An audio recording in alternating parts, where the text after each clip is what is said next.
There's a generation that is only excited when they pray, and it's good. But that generation will not become much if they do not embrace the teaching of the word with the same excitement. Mark that one. I love prayer. Prayer is good, but ensure that you teach the word. On Sunday morning, I was preaching in a CAC church in Abuja. We had a short prayer session, and it was a young man that prayed. Because of the way he prayed, I started praying. After his first prayer point, tears almost started coming out of my eyes, because I felt you are a young man and you are praying like this. You had a verse of scripture to pray and you could not study it.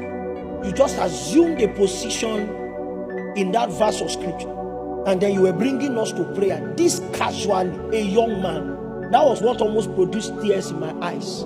So I had to turn to my chair and I began to weep on it, so that they'll not be wondering, because the prayer was, oh God, as we are going home, let us go on with a new cruise. Meanwhile, the burden of the conference was that God was looking for an earthen vessel, because the city was in trouble. And because we have this great treasure in earthen vessels, we are also earthen vessels. We carry a great treasure.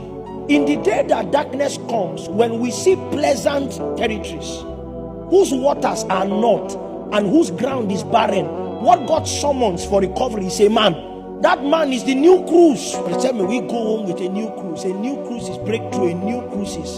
And why it broke my heart was that prayer was happening in the CAC church. Because CAC doesn't have history around those kind of things. So after I had wept, and then I got up, because the babas around me must have been wondering why I was crying. I now picked my phone. I now Googled Apostle Joseph Ayo Babalola service testimonies. I wanted to find out what Ayo Babalola's service looked like and how we could journey from that to this.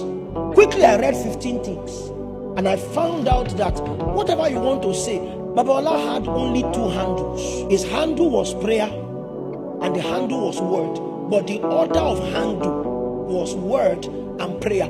There was a 72-hour prayer that he was said to have prayed in Yoruba. 4 things. You must have heard it before. Mori, Mogbo, Mogba, Moshe. I see, I hear, I accept or agree, and I do.